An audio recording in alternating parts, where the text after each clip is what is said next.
Hello students. आज का जो टॉपिक है हमारा ये मोस्ट इम्पोर्टेंट टॉपिक है। क्लास 11 का फर्स्ट चैप्टर है some basic concept of chemistry.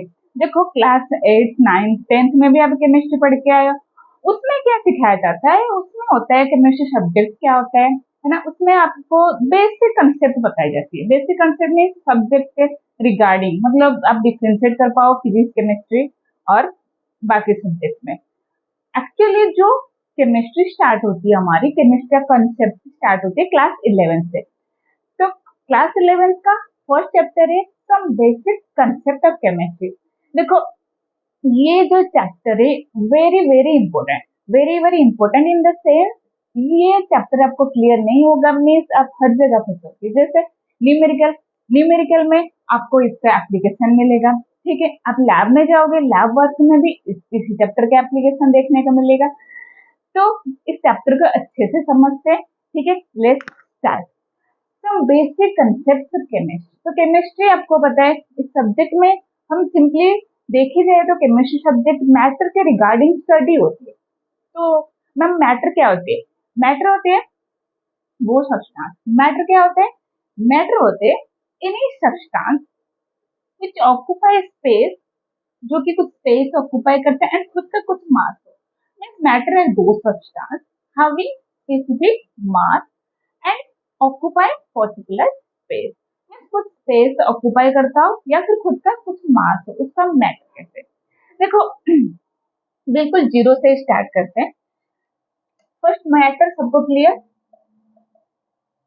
देखो मैटर, मैटर किस चीज के बनी होती है? देखो फिर आप सोच सकते हो, आप फिर सोचते होंगे मैम मैटर क्यों पढ़ेंगे हम, इसे क्या नीड है? जो यूनिवर्स है हमारा, universe is made up of matter, है ना। फिर तो आपको पढ़ना जरूरी है क्योंकि हमारे सराउंडिंग में मैटर ही है, यूनिवर्स है ना। तो मैटर जो होते हैं इसके कंस्टिट्यूएंट पार्टिकल क्या होते हैं? Constituent particle, constituent particles, constituent particles में वो किस चीज का बना होता है? कंस्टिट्यूएंट पार्टिकल इसका क्या हो सकता है? एटम हो सकते हैं, और क्या हो सकते हैं? मॉलिक्यूल्स हो सकते हैं। एटम, मॉलिक्यूल और आयंस, ये सब हो सकते हैं मैटर में। क्लियर? ठीक है, एटम एंड मॉलिक्यूल के बारे में आपने प्रीवियस क्लास में पढ़ा हुआ है 9th 10th में, तो वो सब डिस्कस नहीं कर रहे, आगे पढ़ते हैं। देखो जो मैटर है इसको क्लासिफाई किया गया फर्दर।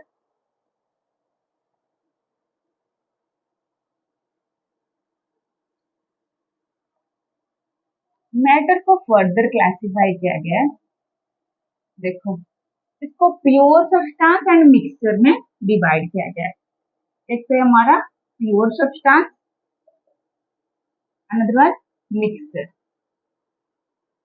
वन बाय वन इसको मैं डिस्कस करूंगी। मिक्सचर में भी आता है, एक तो आ गया homogeneous mixture, homogeneous mixture. Clear? Another one होता है हमारा heterogeneous mixture, heterogeneous, heterogeneous mixture. और जो प्योर सब्सटेंस इसको फर्दर डिवाइड किया गया है। एक होता है एलिमेंट्स, ये होता है हमारा एलिमेंट्स, अनदर वन कंपाउंड। तो वन बाय वन इसको समझते हैं। क्या आ गया मैटर का फर्दर क्लासिफिकेशन? तो pure and pure substance and mixture. देखो प्योर सब्सटेंस, कोई भी सब्सटेंस को आप प्योर कब कहते हो? मीन्स सपोज आप कंसिडर कर रहे हो, कोई पेट्रोल कंसिडर कर रहे हो या फिर कोई फूड मिल्क कंसिडर करते हैं, उसके अलावा उसके उसमें इम्प्योरिटी प्रेजेंट होगा तो फिर वो प्योर नहीं होगा। वाटर मॉलिक्यूल कंसिडर करते हैं मीन्स, तो उसमें वाटर का जो कंस्टिट्यूएंट पार्टिकल्स वही होना चाहिए, उसके अलावा जो भी आएगा उसमें वो इम्प्योरिटी होगा, है ना। तो प्योर सब्सटेंस में उसके कंस्टिट्यूएंट पार्टिकल्स होना चाहिए। उस बेसिस में हमने डिवाइड किया element and compound. One by one समझते हैं। एलिमेंट क्या होता है, अनदर कंपाउंड क्या होता है। देखो देखो यहाँ हर चीज आपको मैं क्लियर करते जा रही हूँ, जिसको कुछ भी नहीं आता हो ना, फिर भी उनको समझ में आए। एलिमेंट देखते हैं। देखो एलिमेंट,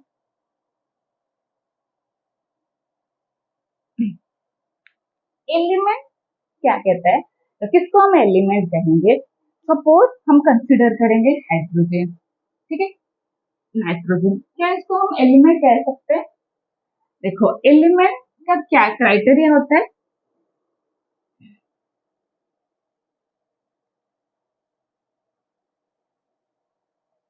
इन विच constituent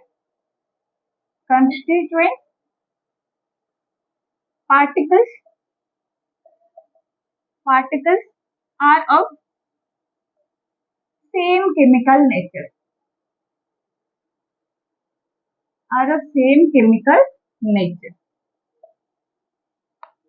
क्लियर?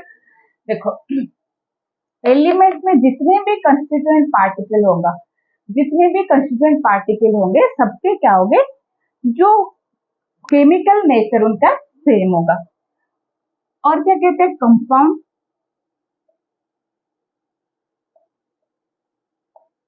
देखा, it is the combination of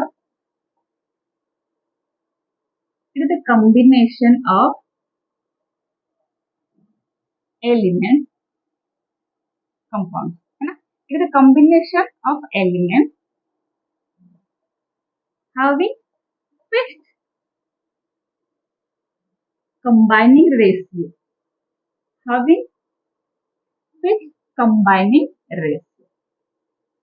ध्यान से सुन लीजिए क्या मैं कह रही हूँ। देखो एलिमेंट्स से समझ में आ गया, इसमें जितने भी कंस्टिट्यूएंट पार्टिकल्स होंगे सबके क्या होंगे, केमिकल नेचर सेम होगा। कंपाउंड क्या कहता है? कंपाउंड में जितने भी एलिमेंट कंबाइन होते कंपाउंड कौन कहते हैं? ऐसे नहीं आप कुछ भी ऐड कर रहे हो, है ना, कोई उसका फिक्स्ड रेशियो नहीं, ऐसे ऐड करके हम कंपाउंड फॉर्म नहीं कर सकते, मीन्स उसका कुछ फिक्स्ड रेशियो होना चाहिए। क्लियर? तो ये था कंपाउंड एंड एलिमेंट में।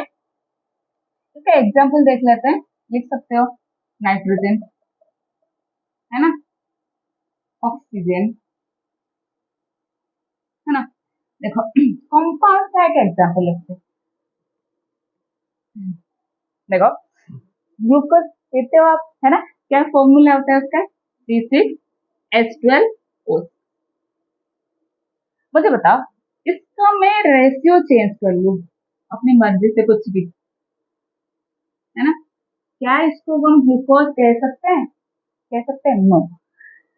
और कंपाउंड का एक प्रॉपर्टी होता है, देखो, तो फिर ग्लूकोज में जो भी कंस्टिट्यूएंट पार्टिकल्स हैं उनका रेशियो क्या है? कितने नंबर ऑफ कार्बन है? Carbon number 6। हाइड्रोजन कितना है? 12 हाइड्रोजन है। एंड ऑक्सीजन कितना है? 6 ऑक्सीजन प्रेजेंट है। ये सबको क्लियर है? मीन्स आपको एक फिक्स्ड प्रोपोर्शन चाहिए, उसको चेंज कर देंगे तो क्या हो जाएगा, उसका प्रॉपर्टी चेंज हो जाएगा, है ना। देखो कोई भी कंपाउंड जिस चीज का फॉर्म होता है, जिस पार्टिकल से वो फॉर्म होता है ना, उस जैसे H2 हम कंसिडर कर रहे हैं, है ना, इसमें क्या क्या प्रेजेंट है? Hydrogen, another one oxygen. इसमें प्रेजेंट है हाइड्रोजन, ऑक्सीजन। मुझे बताओ हाइड्रोजन एंड ऑक्सीजन कंबाइन होके H2 वाटर मॉलिक्यूल फॉर्म करते हैं, क्या वो हाइड्रोजन का एंड ऑक्सीजन का प्रॉपर्टी शो करता है? देखो कैसे, आपको पता है ऑक्सीजन, है ना, ऑक्सीजन एसेंशियल है ना, उसके अलावा आप सर्वाइव कर सकते हो? नहीं मैम। तो ऑक्सीजन क्या करता है? रेस्पिरेशन में हमें हेल्प करता है। देखो ये जो हाइड्रोजन एंड ऑक्सीजन है, दोनों का प्रॉपर्टी देखते हैं, दोनों का प्रॉपर्टी बिल्कुल ऑपोजिट है। कैसे? देखो विदाउट ऑक्सीजन क्या आप आग लगा सकते हैं? फायर होगा, वैक्यूम में फायर लगा सकते हो आप?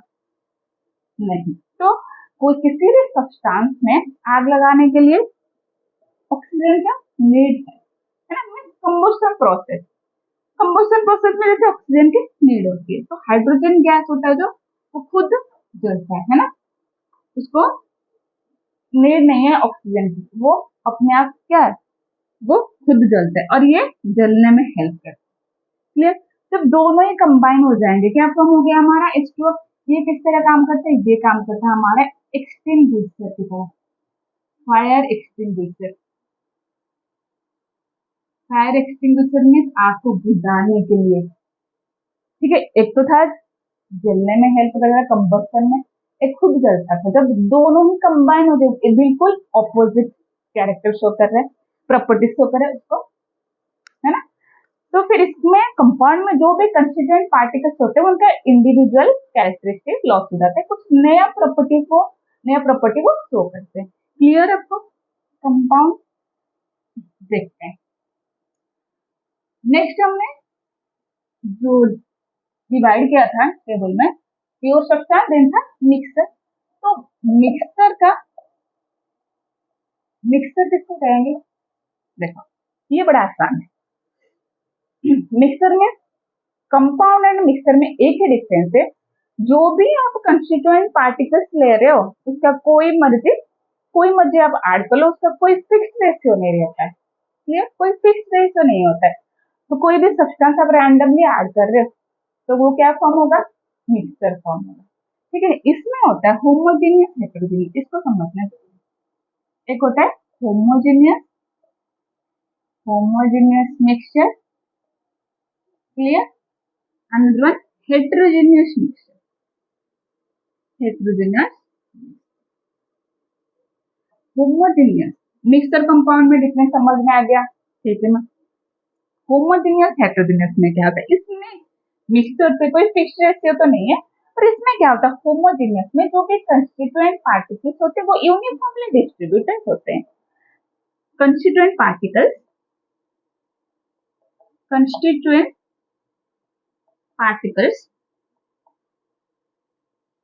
are uniformly distributed,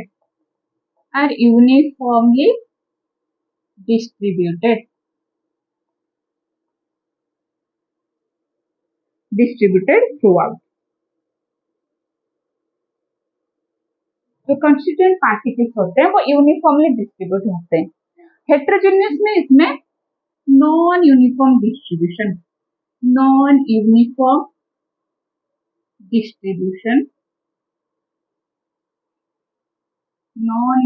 distribution of constituent particles. इसका क्या मतलब कहता है? देखो, है ना, सपोज वही ग्लूकोज वाटर का एग्जांपल लेते हैं, है ना। तो ग्लूकोज प्लस वाटर ले रहे हैं, ठीक है, इसका एक मिक्सर बन गया, है ना। तो देखो बिल्कुल इसको हमने क्या किया, अच्छी तरह से इसको स्टर किया, मिक्स किया।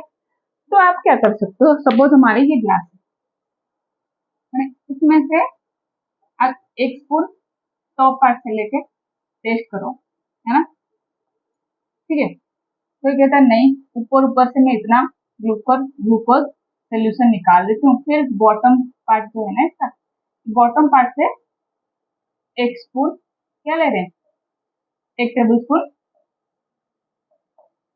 स्पून ग्लूकोज वाटर लेके क्या करें, वो टेस्ट करें।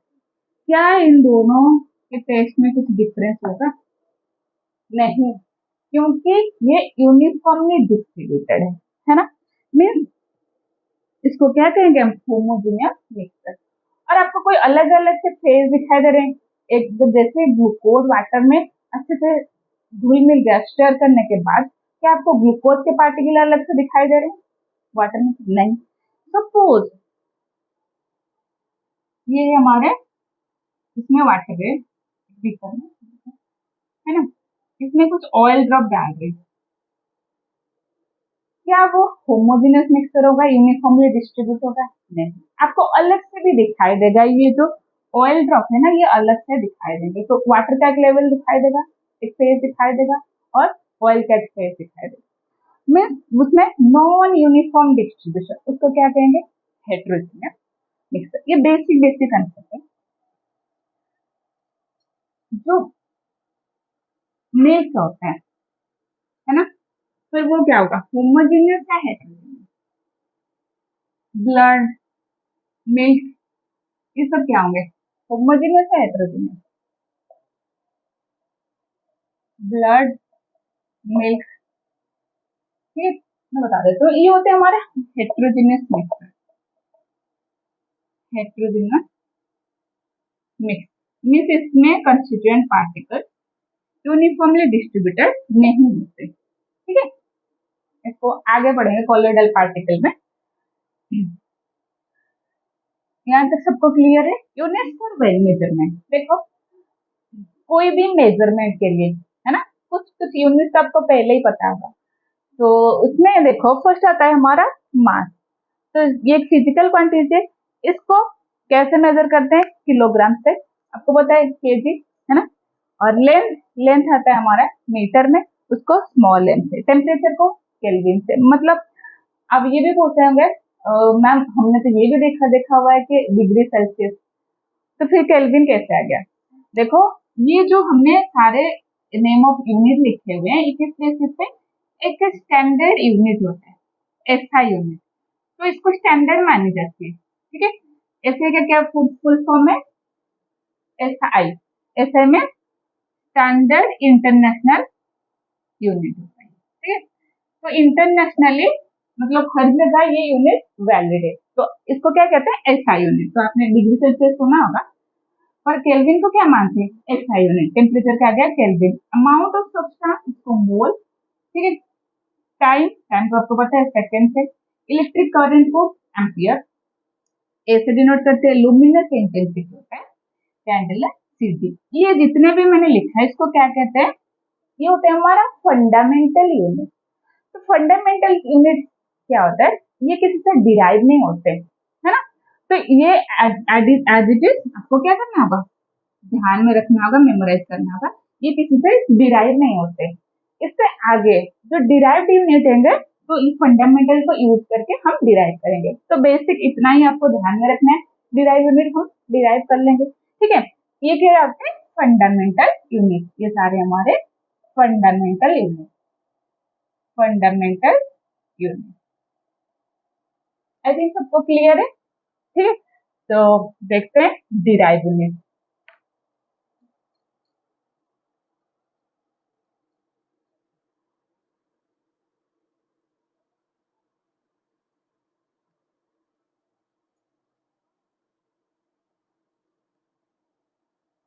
डिराइव यूनिट में कैसा आता है?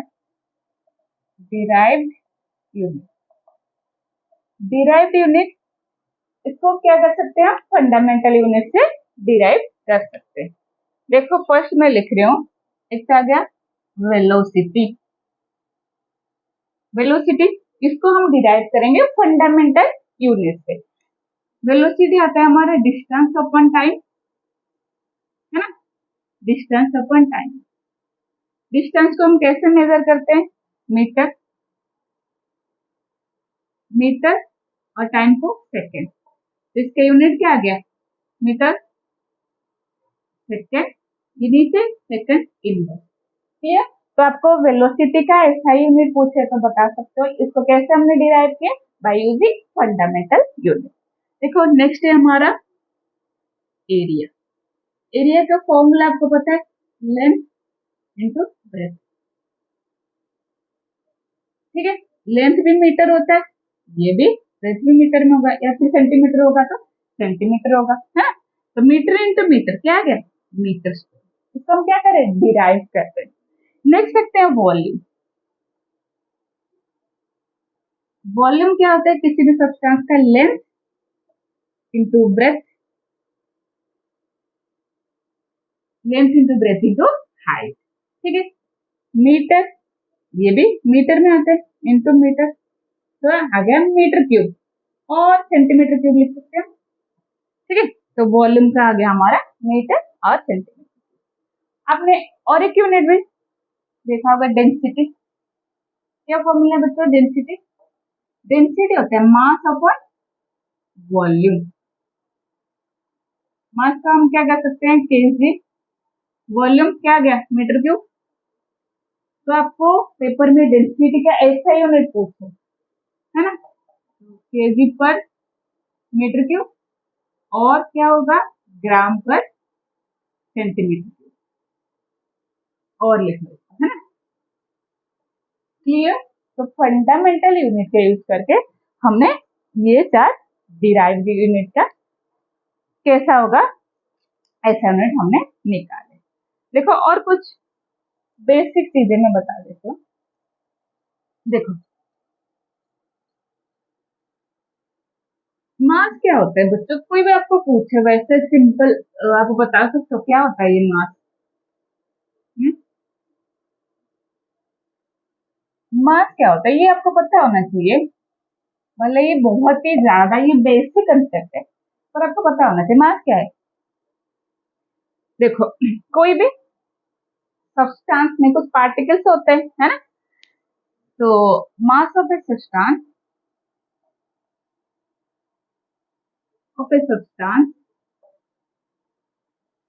इज डिफाइंड एज द, कितने उसमें सब मैटर प्रेजेंट है, amount of matter present in it, means किसी भी सब्सटेंस में कितने अमाउंट का मैटर प्रेजेंट है वो क्या कहलाता है, हमारा मास कहलाता है। ठीक है, अगला कंसेप्ट पढ़ते हैं। इन इन दोनों का क्या डिफरेंस है, काफी बच्चे ये कंसेप्ट में कंफ्यूज हो जाते हैं। मास क्या होता है एंड वेट क्या होता है। देखो ये तो वही, मतलब कोई किसी भी सब्सटेंस का मास है उसमें कितने अमाउंट ऑफ मैटर प्रेजेंट है। वेट किस चीज का बताएंगे, किस कंसेप्ट से, कोई भी सब्सटेंस के ऊपर ग्रेविटी का कितना फोर्स है उसको हम क्या कहते हैं, वेट कहते हैं। ठीक है, दूसरे प्लैनेट में चले जाते हैं, ग्रेविटी ही नहीं है तो फिर वेट क्या होगा, जीरो ही होगा। पर मास जीरो हो सकता है? क्लियर? तो ये था इसका बेसिक डिफरेंस। क्लियर? तो लिख लेते हैं इसका, it is the force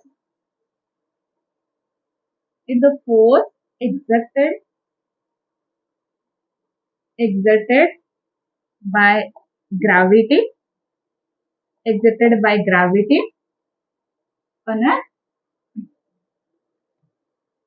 on object, कोई भी ऑब्जेक्ट में ग्रेविटी का कितना फोर्स है उसको हम कहते हैं। ये चेंज भी हो सकते हैं, बिल्कुल। देखो नेक्स्ट, वॉल्यूम कंसेप्ट, है ना? वॉल्यूम का अभी हमने क्या लिखा, इसका यूनिट सेंटीमीटर क्यूब या फिर मीटर क्यूब। तो क्या होता है ये वॉल्यूम, देखो ये लिखा हमने, इसका यूनिट मीटर क्यूब और सेंटीमीटर क्यूब, है ना? वॉल्यूम क्या कहता है, जैसे आप 1 लीटर कंसिडर कर रहे हैं, 1 लीटर वाटर कंसिडर कर रहे हैं, ये कितना ml हो जाएगा, ये हो जाएगा 1000 ml। ये मोस्ट इम्पोर्टेंट दोस्तों, 1 ml 1 लीटर जो होता है वो कितना ml आता है, 1000 ml। 1000 ml जो मिलीलीटर है ये किसके बराबर है, ये सेंटीमीटर क्यूब के बराबर है। सेंटीमीटर क्यूब और मीटर क्यूब क्या है, वॉल्यूम है ना? तो इसको मैं लिख सकती हूँ centimetre cube. Clear? 1000 centimetre cube में आता है हमारा 1 डेसीमीटर क्यूब। क्लियर? तो इतना ही ध्यान में रख लो, 1 ml इक्वल टू 1 सेंटीमीटर, ये बहुत ज्यादा आपको काम में आएगा। ठीक है, 1 लीटर होता है हमारा 1000 ml, 1 ml जो होता है 1 सेंटीमीटर क्यूब के बराबर होता है। क्लियर? 1 सेंटीमीटर क्या है, वॉल्यूम है, length into breath in height, वो किसके बराबर है, 1 ml के बराबर। ठीक है, तो मुझे बताओ सबसे बड़ी यूनिट क्या हो गया, लीटर हो गया, है ना? क्योंकि लीटर में क्या है, 1000 ml प्रेजेंट है, तो इसका 1000 पार्ट मिलके 1 लीटर फॉर्म कर रहे हैं, तो इसको ये लीटर हो गया लार्जर यूनिट, मिलीलीटर उससे छोटे हैं। क्लियर ये कंसेप्ट? देखो क्वेश्चन प्रैक्टिस करते हैं, convert 5 inches into centimetre.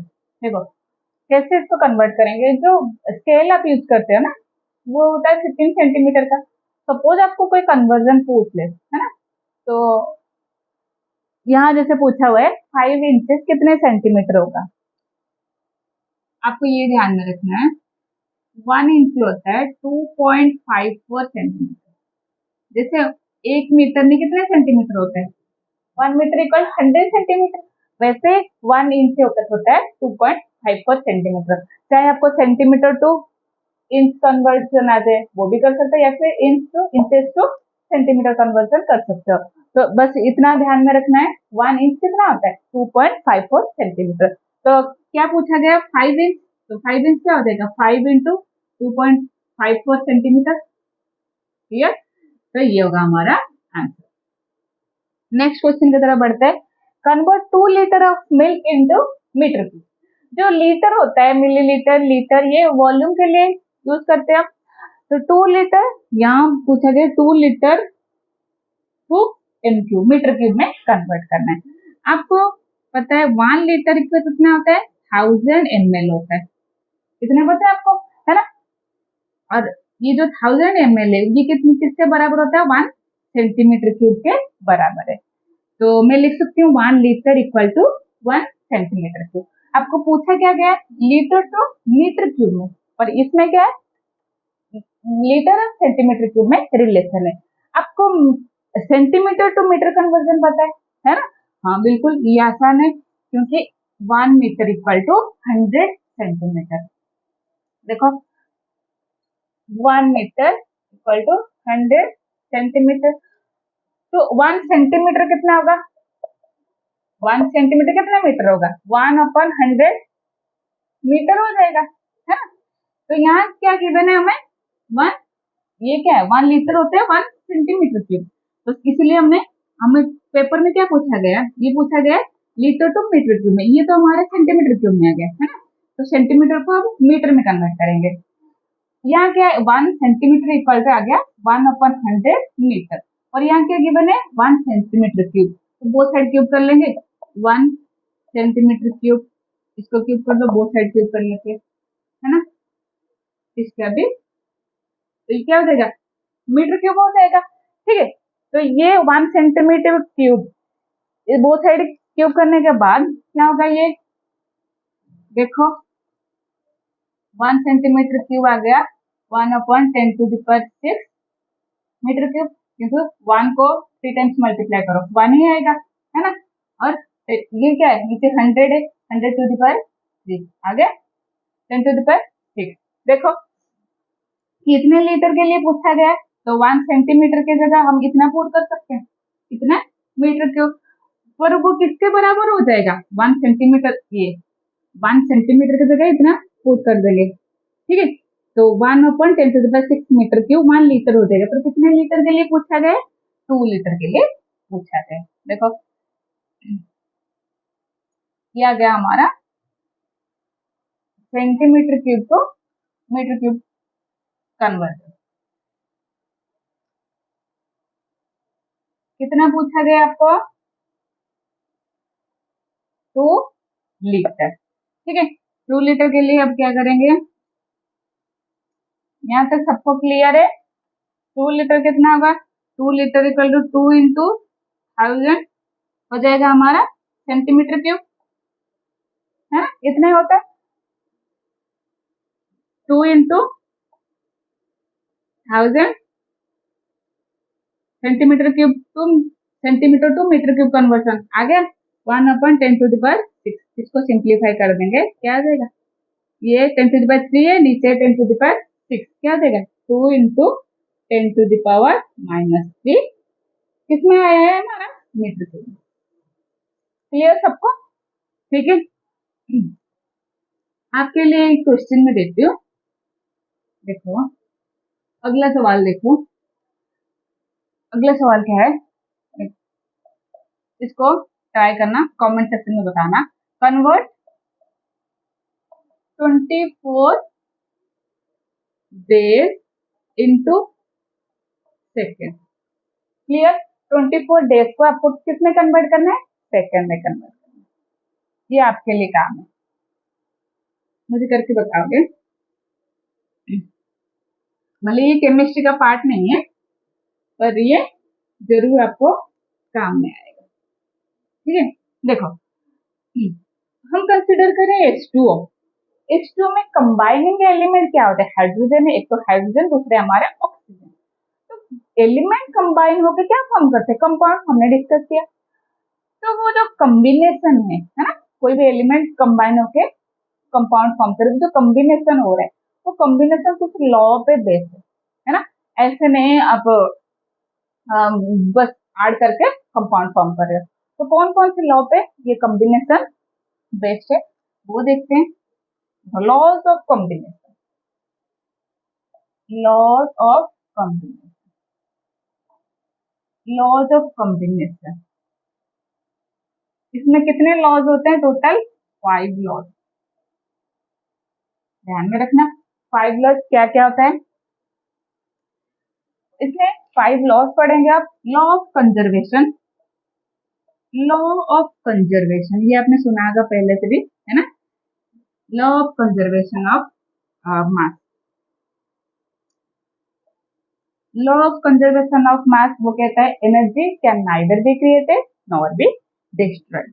Law of definite proportion, law of definite proportion, law of definite proportion, another law of multiple proportion, इसको वन बाय वन में discuss करूंगी, ध्यान से सुन लीजिए। Law of multiple, law of multiple proportion. Next law कौन सा है, ये होता है हमारा साइंटिस्ट के नाम से गे-लुस्सास लॉ, गे-लुस्सास लॉ। और लास्ट वन क्या होता है हमारा, एवोगैड्रो लॉ, ये भी साइंटिस्ट के नाम से, एवोगैड्रो लॉ। कितने लॉज आ गए, 5, इसको वन बाय वन डिस्कस करते हैं। देखो सपोज आप एनुअल एग्जाम दे रहे हो क्लास 11 का, तो आपको सब्जेक्टिव पूछा जा सकता है ना, या फिर आप कोई कॉम्पिटेटिव एग्जाम के लिए तैयार कर रहे हो, तो आपको कंसेप्ट तो समझना है, ठीक है। तो इसका स्टेटमेंट इसीलिए मैं लिखवा रही हूँ। फर्स्ट है लॉ ऑफ कंजर्वेशन ऑफ मास, तो लॉ ऑफ कॉम्बिनेशन जो लॉ है ना, ये 5 लॉ पे बेस्ड है, 5 लॉ से इसको ये फॉलो होता है, लॉ ऑफ कॉम्बिनेशन। क्लियर सबको, लॉ ऑफ कंजर्वेशन ऑफ मास ये क्या कहता है बच्चों, law of conservation of mass, conservation of मास, इसके नाम में ही छुपा हुआ है। Law of conservation of mass means इसमें क्या कंजर्व हो रहा है, इसमें कंजर्व हो रहा है हमारा मास, कंजर्व हो रहा है। मीन्स ये लॉ कहता है energy can neither be created nor be destroyed. The statement energy can neither be created nor be destroyed, nor be destroyed। इसका क्या मीनिंग कहता है, देखो इसमें कहता है जो कोई भी केमिकल रिएक्शन हम प्रोसीड कर रहे हैं, सिंपली क्या करते हैं, हम उसमें लेते हैं reactant, reactant different different reactant लेते हैं, रिएक्टेंट कंबाइन होकर बच्चों क्या फॉर्म करते हैं, प्रोडक्ट फॉर्म करते हैं। तो according to law of conservation of mass क्या होना चाहिए, जितना हम रिएक्टेंट ले रहे हैं वो कंप्लीटली कंज्यूम होके क्या फॉर्म होना चाहिए, प्रोडक्ट फॉर्म होना चाहिए। तो mass of reactant, mass of reactant equal to mass of product, mass of product form, ये कहता है हमारा law of conservation of mass. आप सोचते होंगे मैम हमेशा तो ऐसा नहीं होता है कि जितने भी रिएक्टेंट हम ले रहे हैं वो सारे के सारे रिएक्टेंट प्रोडक्ट में कन्वर्ट हो जाए, नहीं होता है। कुछ जो रिएक्टेंट होते हैं वो अनवांटेड रह जाते हैं, है ना। तो उस केस में क्या होगा, मास ऑफ रिएक्टेंट क्या होगा, equal to mass of product, है ना, mass of product plus unreacted reactant, unreacted. इतनी बात सबको क्लियर है ना। क्योंकि देखो केमिकल रिएक्शन में रिएक्टेंट ही कंज्यूम होता है, फॉर्म क्या होता है, प्रोडक्ट फॉर्म होता है। ये लॉ कहता है भाई जितना रिएक्टेंट ले रहे हो उतना ही प्रोडक्ट फॉर्म होगा, मीन्स इसका मास जितना था प्रोडक्ट उतना ही फॉर्म होगा। पर इसमें लिमिटेशन है, क्या कहता है लिमिटेशन, कौन सी केस में, ये वैलिड नहीं है। देखो, जो आपने न्यूक्लियर रिएक्शन पढ़ा है, न्यूक्लियर रिएक्शन सुना है, चलो नहीं भी सुना है ना, तो ये लिमिटेशन में क्या कहते हैं, ये जो न्यूक्लियर रिएक्शन होता है, एटम बम सुना है आपने, है ना। अब रशिया यूक्रेन का वार चल रहा है, तो आपने सुना होगा जो कंट्री के पास जितना न्यूक्लियर बम है वो ज्यादा पावरफुल है। चलो मीन्स लिमिटेशन, देखो कैसे इसको लिमिटेशन कहते हैं। जो न्यूक्लियर रिएक्शन है उसमें जितना भी रिएक्टेंट का मास है, प्रोडक्ट का मास उतना नहीं होता है। क्यों नहीं होता है? जो रिएक्टेंट का मास वो किसमें कन्वर्ट हो जाता है, वो कंजर्व नहीं होता है, ठीक है। वो किसमें कन्वर्ट हो जाता है, वो एनर्जी में कन्वर्ट हो जाता है। देखो सिंपल एग्जांपल लेते हैं, कोई भी न्यूक्लियर रिएक्शन के लिए एलिमेंट लेते हैं, यूरेनियम थोरियम, आपको पता है हाईली रिएक्टिव होते हैं, तो उसका जितना भी मास है क्या वो कंजर्व होता है? नहीं। तो उसका मास किसमें कन्वर्ट हो जाता है? एनर्जी में, हाईली हाईली एक्सप्लोसिव एनर्जी में कन्वर्ट हो जाता है। तो इस केस में तो हम नहीं कह सकते कि हाँ मैम जितना हमारे पास मास था वो पूरे का पूरा किसमें कन्वर्ट हो गया, प्रोडक्ट में कन्वर्ट हो गया। तो इतना पावरफुल कैसे बना? क्योंकि वो मास कन्वर्ट हो जाता है किसमें, एनर्जी में, ठीक है। तो ये है limitation, this law is not applicable, this law is not applicable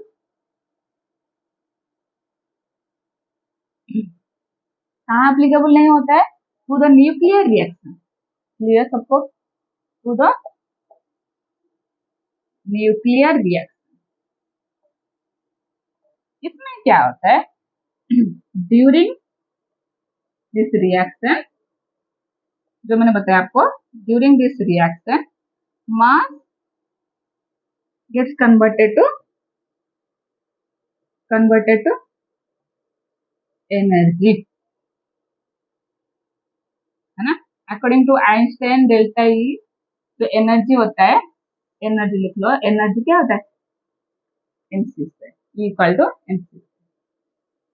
सबको क्लियर है? आगे बढ़े। Law of conservation of mass के बाद था लॉ ऑफ कांस्टेंट प्रोपोर्शन। इसका भी नाम से समझ आना चाहिए आपको, लॉ ऑफ कांस्टेंट प्रोपोर्शन। देखो क्या कहता है लॉ ऑफ कांस्टेंट प्रोपोर्शन, किसके अंडर पड़ रहे हैं? लॉ ऑफ कॉम्बिनेशन में, तो कंबाइन हो रहे हैं, है ना। कॉम्बिनेशन में ये लॉ फॉलो हो रहा है, मीन कॉम्बिनेशन के लिए पर्टिकुलर कुछ प्रोपोर्शन चाहिए, कुछ रेशियो चाहिए, ये कहता है। तो बुकिश वर्ड में लिख देते हैं लॉ ऑफ कांस्टेंट प्रोपोर्शन। चलो कॉन्सेप्ट तो समझ में आ गया, इसका स्टेटमेंट लिख लेते हैं। According to this law, according to this law, simple है, बस जितने भी कंबाइनिंग एलिमेंट होंगे उनका प्रोपोर्शन फिक्स होना है। A given compound, a given compound, compound किस चीज का फॉर्म होता है? एलिमेंट का। Given compound, given compound always contain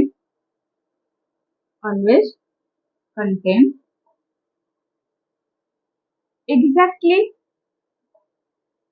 same proportion of element, same proportion of element by mass, clear? And it doesn't, and it doesn't depend on the source, on the source from which it has been obtained, clear?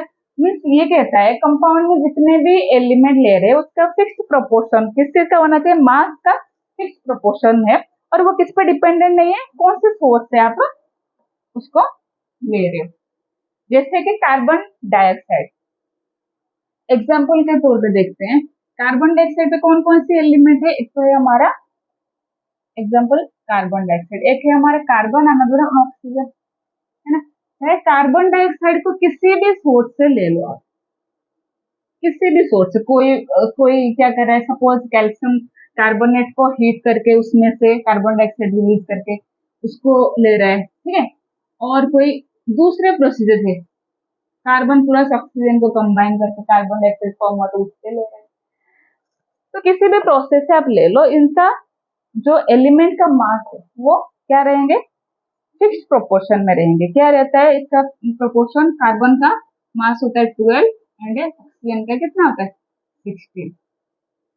Clear है सबको। और इसको थोड़ा simplify करके लिख सकते हैं 3:8 by mass रहते हैं। ये कहता है हमारा लॉ ऑफ कांस्टेंट प्रोपोर्शन। देखते हैं इसका लिमिटेशन क्या है। मुझे बताओ, आपने आइसोटोप पढ़ा होगा, देखो कार्बन ले रहे, कार्बन का आइसोटोप भी तो है ना। Isotope are those element having same atomic number but different mass number. Suppose एक स्टूडेंट है ना, और उसका एक दोस्त है, मतलब दोनों दोस्त को बोला गया है कि कार्बन हमें कंसीडर करना है, ठीक है। एक लेके आया हमारा कार्बन का 12 आइसोटोप, अनदर लेके आ रहा है कार्बन का 14 आइसोटोप, दोनों ही तो कार्बन ही है, एलिमेंट तो कार्बन ही है, दोनों कंबाइन करके कंपाउंड फॉर्म कर सकते हैं। पर आप क्या कर रहे हो, दो डिफरेंट आइसोटोप लेके आ रहे हो। आइसोटोप का डेफिनेशन से ही पता चलता है कि आइसोटोप में क्या होता है, उसके एटॉमिक नंबर सेम रहते हैं, मास नंबर चेंज हो जाता है। तो डिफरेंट एलिमेंट तो सेम ही, कार्बन ही कार्बन है, पर अब डिफरेंट आइसोटोप लेके आ रहे पर मास क्या हो जाएगा, चेंज हो जाएगा। क्या ये वैलिड होगा लॉ ऑफ कांस्टेंट प्रोपोर्शन के लिए? नहीं। तो लिमिटेशन लिखते हैं, this law is not applicable, this law is not applicable. किस चीज में एप्लीकेबल नहीं होता है, when isotope, when isotope of an element are involved in the formation of compound, involved in the formation of compound, involved in the formation of compound।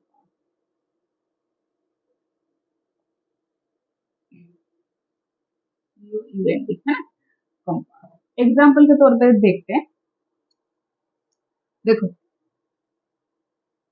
वही suppose carbon monoxide ले रहे है ना, एक कार्बन 12 का आइसोटोप ले रहे, एक कार्बन 14 का आइसोटोप ले रहे, तो मास चेंज हो जाएगा, इनका रेशियो चेंज हो जाएगा।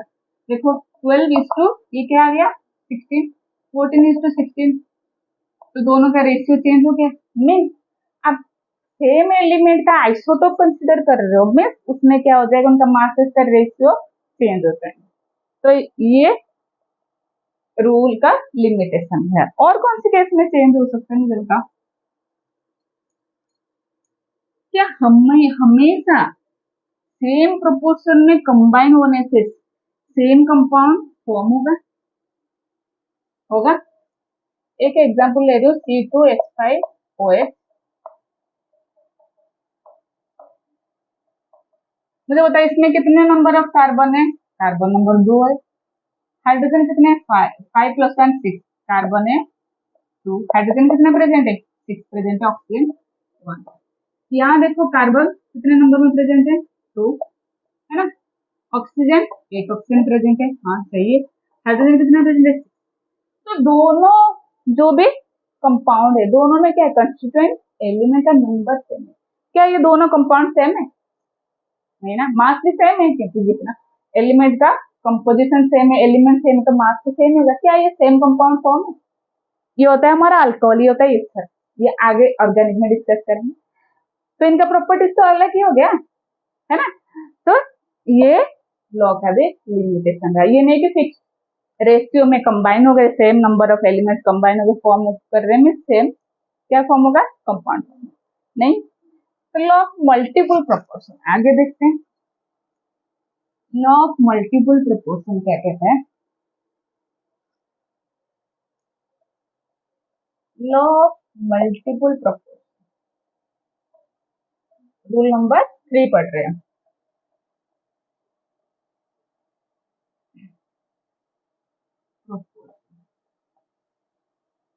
इसके नाम में ही छुपा है ना। मल्टीपल प्रोपोर्शन में डिफरेंट रेशियो में कंबाइन हो रहे हैं। डिफरेंट रेशियो में सपोज कार्बन ऑक्सीजन एलिमेंट दोनों, एक है कार्बन दूसरा ऑक्सीजन, एक कार्बन एक ऑक्सीजन कंबाइन करके कार्बन मोनोऑक्साइड फॉर्म कर रहे हैं। सपोज इसका प्रोपोर्शन चेंज कर देंगे, एक कार्बन लेंगे, एक को फिक्स कर देंगे, दूसरे चेंज कर देंगे, वन कार्बन टू ऑक्सीजन, वो कंबाइन होगा तो एक अलग सी कंपाउंड फॉर्म होगा, one carbon plus two oxygen CO2 form हो जाएगा, one carbon plus one oxygen carbon monoxide में। उसका प्रोपोर्शन चेंज करने से क्या चेंज हो गया, हमारा कंपाउंड चेंज हो गया। देखो एक को फिक्स करेंगे दूसरा चेंज करेंगे। क्या कहता है ये, जो लॉ ऑफ मल्टीपल प्रोपोर्शन किसने बताया था, it is given by Dalton, Dalton scientist ने। क्या कहता है इसके स्टेटमेंट कहता है, कॉन्सेप्ट तो समझ में आएगा, स्टेटमेंट एक बार देख लो। when two elements can combine to form more than one compound,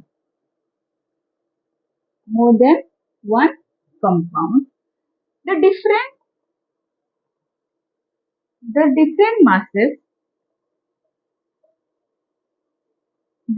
masses of one element that combine with, देखो एक का मास क्या करेंगे, देखो एक जैसे कार्बन मोनोऑक्साइड, यही लॉ ऑफ मल्टीपल प्रोपोर्शन आ गया, मीन्स आपको ध्यान में यही एग्जांपल रखना है। तब आपको स्टेटमेंट भी बता सकते हो या फिर इसको एक्सप्लेन भी कर सकते हो। मीन्स इसमें क्या था, कार्बन एक ऑक्सीजन एक, इसमें कार्बन एक ऑक्सीजन दो, क्या किया हमने, कार्बन को फिक्स किया, ऑक्सीजन का नंबर है ना चेंज कर दिया, वही लिखा है मैंने। when two elements can combine to form more than one compound, the different masses of one element that combine, इसका मास चेंज हो गया क्योंकि इसका नंबर चेंज हो गया, the different masses of one element that combine with fixed mass, एक तो fix किया किसका, कार्बन तो फिक्स है, सेम यहाँ वन है यहाँ भी वन है, combine with fixed mass with fixed mass of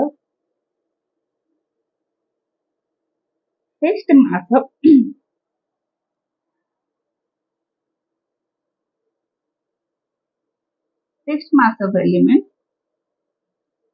other element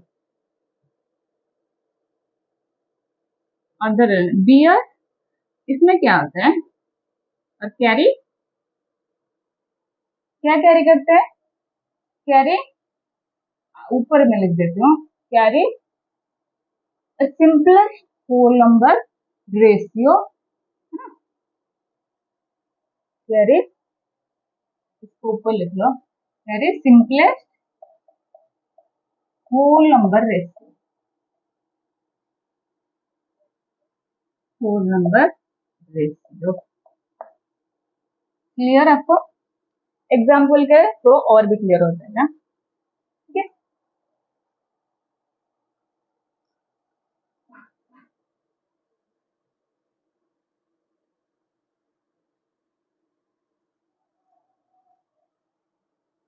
देखो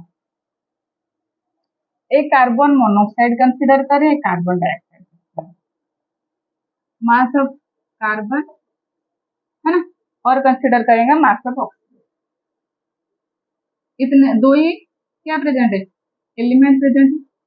तो मास ऑफ कार्बन क्या है, इस कंपाउंड में कार्बन मोनोऑक्साइड में फर्स्ट कंपाउंड में 12 है, सेकेंड कंपाउंड में क्या है वही 12 है, और ऑक्सीजन कितना है यहाँ 16 है, यहाँ कितना है 30। क्या किया हमने, एक को क्या किया हमने चेंज किया है, एक एलिमेंट को हमने चेंज किया, पर बाकी तो सेम ही, एक को फिक्स किया, बाकी दूसरे एलिमेंट को हमने चेंज किया। देखते हैं इनका रेशियो लेने से क्या होता है। इनका ratio, the ratio of masses of oxygen in carbon monoxide and carbon dioxide. Carbon monoxide and carbon dioxide दोनों कंसिडर में फॉर फिक्स्ड मास ऑफ, किसका मास फिक्स है, for fixed mass of oxygen कितना रेशियो आएगा हमारा 16:32, 1:2 ratio, या एक simplest ratio में आ गए, है ना।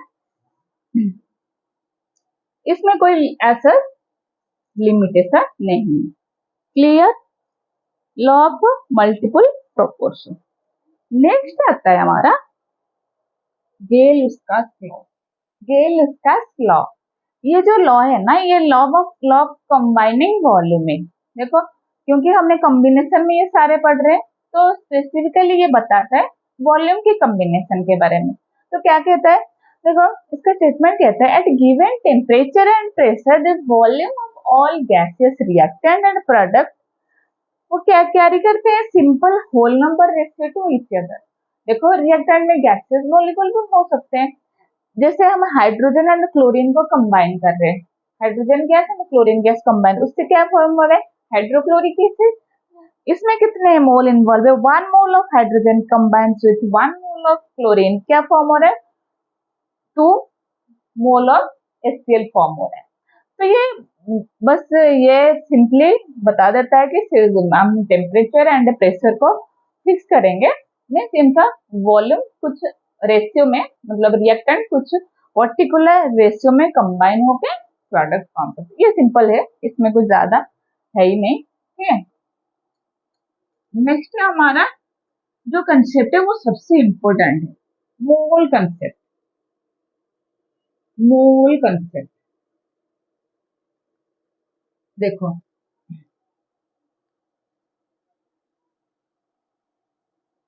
मोल कंसेप्ट, ये कंसेप्ट क्या कहते हैं, जैसे अब डे टू डे लाइफ में यूनिट ऑफ सब्सटेंस से जुड़े हुए, जैसे आप मार्केट जाते हो सब्जी लेने, तो क्या बोलते हैं, 1 केजी टमाटो दे दो, 1 केजी बाकी दूसरे कोई वेजिटेबल दे दो। ठीक है, वैसे ही केमिस्ट्री में कोई भी, जैसे इलेक्ट्रॉन प्रेजेंट है, सब एटॉमिक पार्टिकल कहते हैं ना, proton, electron, neutron, electron present है ना, बहुत सारे एटम्स प्रेजेंट है, तो उनको कैसे मेजर करेंगे, तो उनके लिए कुछ स्टैंडर्ड सेट किया गया है, जिसको कहते हैं मोल। सिंपली कहते हैं ये तो मेजरिंग यूनिट।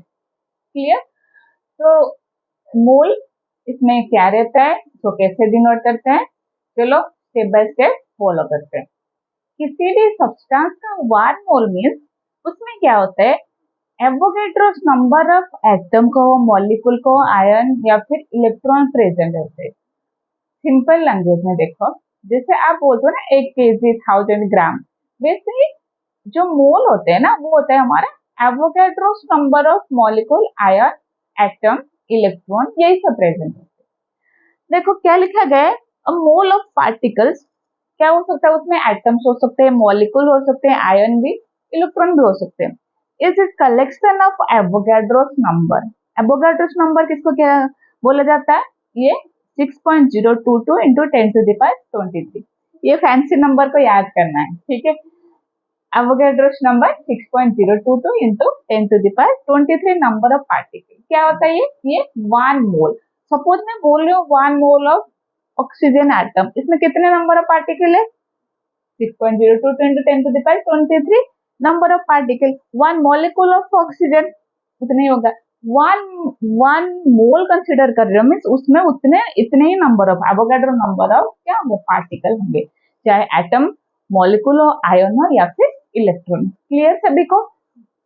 देखो ये क्या कहता है, जो मोल होता है, mole is defined as the amount of substance and contains as many atom, molecule, ion, electron or any other elementary entities as their carbon atom in exactly 12 gram of C2। देखो इतना कुछ bookish language में लिखा हुआ है, इसका simply समझाते हैं। ये कहता है वो कितने अमाउंट ऑफ सब्सटेंस कैरी करता है, 1 मोल है ना, कितने अमाउंट ऑफ सब्सटेंस कैरी करता है, वो किसके बराबर हो जाएगा, वो हो जाएगा कार्बन 12। तो कार्बन 12, कार्बन का आइसोटोप है, पर कार्बन 12 का एग्जैक्टली 12 ग्राम में जितने number of element, number of atom, ions, molecule होंगे 1 मोल उतना ही होगा। क्लियर सभी को? वही लिखा गया, ये अमाउंट ऑफ सब्सटेंस, 1 मोल में जितना अमाउंट ऑफ सब्सटेंस होता है ना, उस सब्सटेंस में ये सब सारे चीजें हो सकते हैं, आयंस भी हो सकते हैं, इलेक्ट्रॉन्स भी, या फिर मॉलिक्यूल भी हो सकते हैं। तो वो कितने नंबर में प्रेजेंट होगा 1 मोल में, वो इक्वल होते हैं carbon as there, carbon atom में जितने, कार्बन 12 जो कंसिडर कर रहे हैं उसका 12 ग्राम में, है ना, 12 ग्राम ऑफ कार्बन 12 में जितना एटम थे 1 मोल उतना ही होता है। मैम हमें तो समझ ही नहीं है, काफी कंफ्यूजिंग सा बन गया है ना। देखो यहाँ सिंपल लैंग्वेज में क्या बोले थे, 1 मोल 1 मोल, है ना, 1 मोल आपको समझ में आ गया था 6.022 into 10⁻23 नंबर ऑफ मॉलिक्यूल या फिर 23 नंबर ऑफ एटम, आयन, है ना। देखो यहाँ मैं बोल रही हूँ कि इसको किसके साथ कंपेयर किया गया है, C12 कार्बन 12 का 12 ग्राम में जितने number of atom, ion, electrons present हो गए, है ना, उसको भी 1 मोल कहते हैं, वो बराबर हो जाएगा 1 मोल। मैम फिर कार्बन का कंसिडर क्यों करते हैं, है ना, कार्बन का क्यों कंसिडर करते हैं? देखो कार्बन जो है ना उसको एक स्टैंडर्ड कंसिडर किया गया है, क्योंकि जो कार्बन है हमारा वो इजीली अवेलेबल होता है ना, इसका जो आइसोटोपिक फॉर्म में मिलता है। देखो और इसको हम एक्सपेरिमेंट इजीली कर सकते हैं, क्योंकि एक सॉलिड है कार्बन, कार्बन एक सॉलिड है, इजीली वो ऑक्सीडाइज या फिर रिड्यूस नहीं होता है, मीन्स वो स्टेबल है, ठीक है। तो इसीलिए हम कार्बन को कंसिडर करते हैं। आपने डेफिनेशन पहले भी पढ़ा होगा, पर रीजन ये नहीं पता होगा कि डेफिनेशन में हम कार्बन को क्यों कंसिडर कर रहे हैं, इतने सारे एलिमेंट्स है तो कार्बन को कंसिडर करने का क्या नीड है। क्लियर? तो एक तो कार्बन हो गया स्टेबल होता है, और इसका जो एबंडेंस होता है वो ज्यादा होता है, ठीक है। क्लियर सभी को? देखो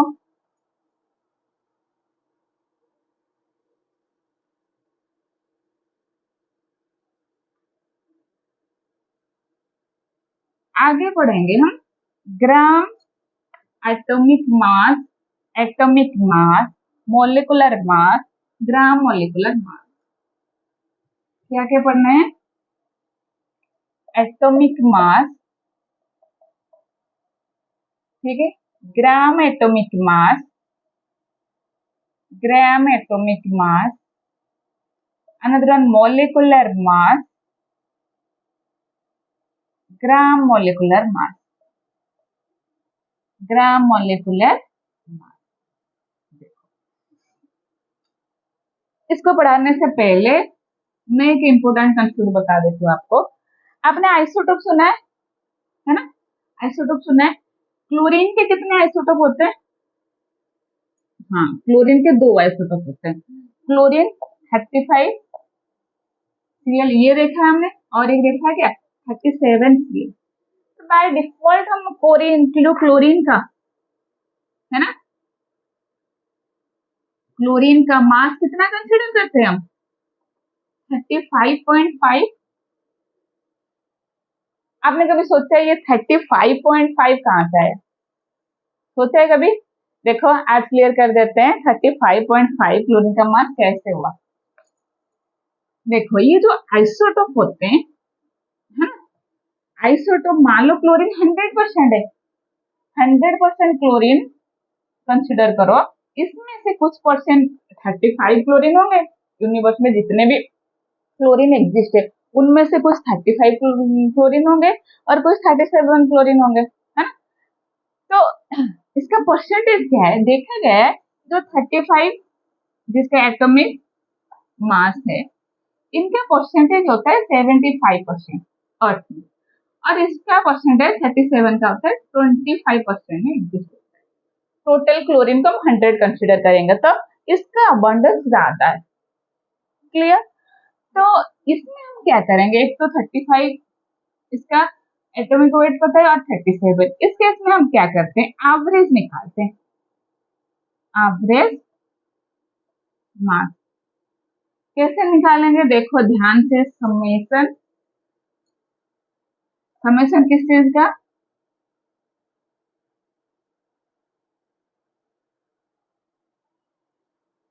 abundance into mass divided by 100. कैसे करेंगे? Summation of abundance into mass divided 100. देखो यहाँ एक तो 75% में ये प्रेजेंट है, abundance लिख देती हूँ मैं, ये 25% में abundance. क्या करेंगे? 75 इंटू इसका मास कितना है 35 प्लस कर दें क्योंकि समेशन है, इसका मीनिंग प्लस ही होता है. सेकंड देखो 37 प्रेजेंट है ना, या फिर लिख लो अबंडेंस क्या 25 इंटू 37 डिवाइडेड बाई 100. इसको सॉल्व करके देखो आ जाएगा आपका 35.5. इसीलिए हम एवरेज लेते हैं 35.5. वैसे कार्बन का 3 आइसोटोप है ना, तो एवरेज एटॉमिक मास 12 निकला है, तब करके हम कार्बन के मास को 12 कंसीडर करते हैं. क्लियर सभी को? ग्राम एटॉमिक मास, ग्राम एटॉमिक मास नाम से ही पता लग रहा है. Gram atomic mass means atomic mass expressed in gram, that is known as gram atomic mass. लिखते हैं atomic mass, atomic mass of element in gram short में. ठीक है, मीन्स कोई भी एलिमेंट के एटॉमिक मास को आप ग्राम में एक्सप्रेस कर रहे हैं तो उसको क्या कहेंगे? ग्राम एटॉमिक मास. देखो सपोज कार्बन कंसीडर करेंगे, है ना, कार्बन कंसीडर करें, मैं लिख रही हूँ एक 12U, अनदर वन 12 ग्राम, इसको 12 AMU भी लिख सकते हैं. क्या है इन दोनों में क्या डिफरेंस, इतना समझ लो फिर आपका काम बन जाएगा. कार्बन इसका एक मास में लिख रहे हैं 12U और 12 AMU, अनदर 12 ग्राम. जो 12 ग्राम है ना, ये किस फॉर्म में एक्सप्रेस है? ग्राम के फॉर्म में, तो उसको हम कहेंगे ग्राम एटॉमिक मास. ठीक है, तो 12 ग्राम है, ये किसके लिए? 1 मोल ऑफ कार्बन के मास को हम क्या कहेंगे? 12 ग्राम. मैम फिर ये 12U और 12 AMU किसके लिए यूज करेंगे? ये यूज करेंगे ये atom of carbon, atom of carbon. ठीक है, जो कार्बन एटम है ना, तो कार्बन एटम के मास को रिप्रेजेंट करने के लिए हम क्या लिख रहे हैं? 12U. और ये जो हमारा 12 ग्राम है, ये क्या है? मास of 1 mole of carbon. Clear सभी को इन दोनों में डिफरेंस? देखो आगे देखते हैं, ये है 1 एटम. ठीक है, तो 12U है 1 एटम ऑफ कार्बन का मास, ये 1 मोल ऑफ कार्बन का मास. क्लियर? देखो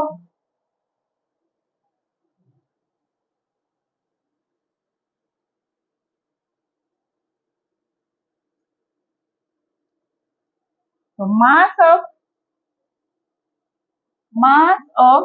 1 एटम, ठीक है, मास ऑफ 1 एटम किसमें होगा? ग्राम में होगा. कैसे वो निकालेंगे? इसका क्या फॉर्मूला है? तो उसका gram atomic mass upon Avogadro number, that is Na. Clear? इसको स्मॉल Na कैपिटल A से लिखा जाता है. Clear? Avogadro number, mass of 1 atom in gram. तो 1 ग्राम का क्या होगा? Number of atom in 1 gram. तो 1 ग्राम में कितने एटम प्रेजेंट होंगे? Gram of element. 1 ग्राम में कितने प्रेजेंट होंगे? तो वो क्या हो जाएगा? एवोगाड्रोस नंबर डिवाइडेड जो उसका मास है ना, ग्राम मॉलिक्यूलर मास. इस बेसिस पे न्यूमेरिकल पूछा जा सकता है, ग्राम molecular mass. Clear?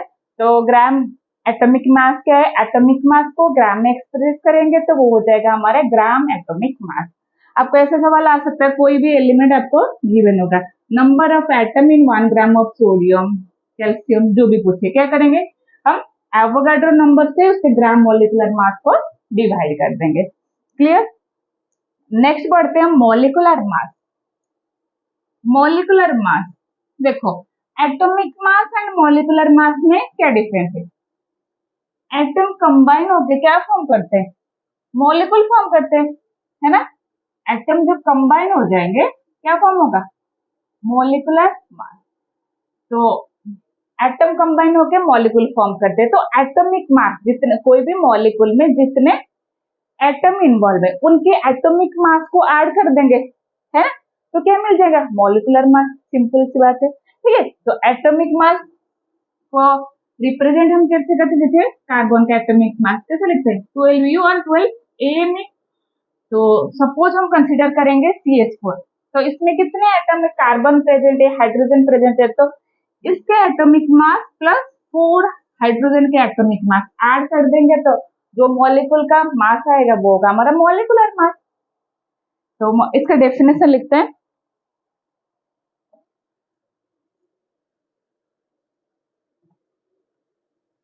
Molecular mass is the sum of atomic mass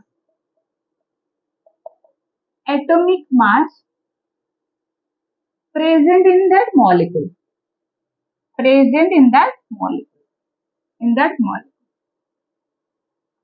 ठीक है। तो आपको ग्राम एटॉमिक मास पूछेगा तो आप बता सकते हो, सेम उसका मास को ग्राम में एक्सप्रेस कर दोगे, ठीक है। और एटॉमिक मास पूछा होगा, तो जैसे कार्बन का, ऑक्सीजन का ग्राम एटॉमिक मास पूछे तो कितना होगा? 16 gram. Gram atomic mass. Simple atomic mass पूछे तो क्या लिखोगे आप? ऑक्सीजन का एटॉमिक मास कितना होगा? 16U। वैसे ही मॉलिक्यूलर मास, वो मॉलिक्यूल के लिए आ गया, उसमें जितने एटम्स है उनके मासेस को ऐड कर दो, क्या मिल जाएगा? Molecular mass. एक एग्जांपल के लिए लेते हैं H2। H2 में क्या प्रेजेंट है? 2 into atomic mass of hydrogen plus atomic, ये हो गया, plus atomic mass of oxygen। आसान है। तो ये आ जाएगा 2 into हाइड्रोजन का 1.008U प्लस ऑक्सीजन का होता है हमारा 16.00। इसको ऐड कर दो, बस आ गया हमारा मॉलिक्यूलर मास। क्लियर। देखो ग्राम मॉलिक्यूलर मास क्या होगा? मॉलिक्यूलर मास निकालना आ गया, मैं ग्राम मॉलिक्यूलर मास बता सकते हो? ग्राम मॉलिक्यूलर मास क्या होगा? वही मॉलिक्यूलर मास को ग्राम में एक्सप्रेस कर देंगे, वो क्या बन जाएगा? ग्राम मॉलिक्यूलर मास। देखो ग्राम मॉलिक्यूलर मास, ग्राम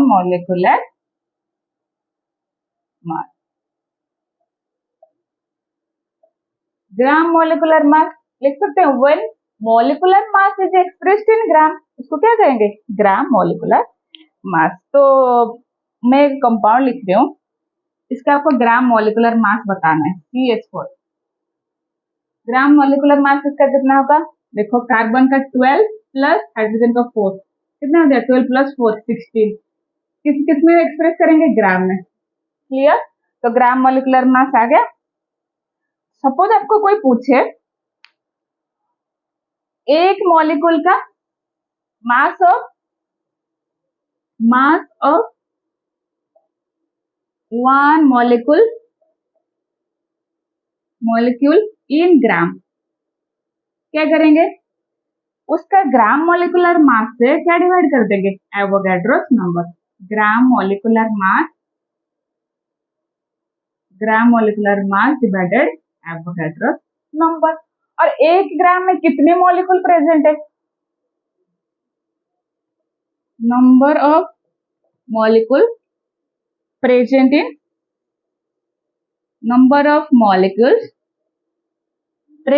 इन 1 ग्राम। 1 ग्राम में कितने मॉलिक्यूल प्रेजेंट है, उसके लिए क्या करेंगे? एवोगैड्रोस नंबर डिवाइडेड क्या कर देंगे? उसका जो भी ग्राम मॉलिक्यूलर मास सिंपल में ऐसे। क्लियर सभी को? न्यूमेरिकल आया तो कर सकते हो, ठीक है, ये थे कुछ सिंपल से कंसेप्ट। देखो और क्या कहते हैं, जो भी हम गैसियस मॉलिक्यूल पढ़ते हैं ना, जो गैसियस मॉलिक्यूल होते हैं वो कुछ स्पेस ऑक्यूपाई करते हैं, है ना। तो इस बेसिस पे दो कंडीशन, एक तो हो गया एचटीपी, अनदर वन एनटीपी। इसको कहते हैं normal temperature pressure, standard temperature and pressure. देखो 1 mole of any gas, 1 mole of any gas occupy 22.4 litre in NTP. कोई भी गैस का 1 मोल ले रहे मीन्स वो कितना वॉल्यूम ऑक्यूपाई करेगा, 22.4 लीटर। वही सेम आपको NTP and 24.7 sir 22.7 litre and HP. ठीक है, तो 1 मोल कोई सब्सटेंस ले रहे हो वो इतना वॉल्यूम ऑक्यूपाई करता है। सपोज 2 मोल पूछा होगा तो क्या कर सकते हो, 2 इंटू 22.4। एस्टिमेट पूछे तो कितना वॉल्यूम ऑक्यूपाई करेगा, 22.7। तो जितना हमने मोल कंसेप्ट डिस्कस की उसको समराइज करके लिखते हैं। एक तो हमने क्या पढ़ा, 1 मोल, कोई सब्सटेंस का 1 मोल ले रहे हो उसमें कितने नंबर ऑफ एटम प्रेजेंट है, 6.022 इंटू 10⁻23 नंबर ऑफ एटम्स होते हैं, है ना। वो किसके बराबर होता है, जितना उसका, सपोज मॉलिक्यूल ले रहे हो तो उसका ग्राम मॉलिकुलर मास, है ना, और एटम ले रहे हो तो ग्राम एटॉमिक मास। ठीक है, तो number of equal to gram molecular mass, gram molecular mass. और क्या लिख सकते हैं, 1 मोल कितने वॉल्यूम ऑक्यूपाई करता है, वो ऑक्यूपाई करता है हमारा 22.4 लीटर इन एनटीपी और 22.7 लीटर इन एचटीपी। ठीक है, तो कंडीशन देख के आप कैसे समझोगे कोई एनटीपी में गिवन है, एचटीपी में। देखो normal temperature pressure and standard temperature pressure. देखो यहाँ प्रेशर क्या होगा, जो नॉर्मल टेम्परेचर है एनटीपी में, है ना, प्रेशर होगा 1 atm, ये ध्यान में रख लेना 1 atm। यहाँ प्रेशर होगा 1 बार प्रेशर। ठीक है, 1 atm प्रेशर होगा तो एनटीपी में, है ना, और 1 बार प्रेशर होगा में वो एचटीपी में। नॉर्मल टेम्परेचर कितना होता है, 20 273 केल्विन। क्लियर, ये बात सभी को। देखो उस फॉर्मूले में लिखती हूँ, ये आपको काम आएगा। Number of mole, number of मोल,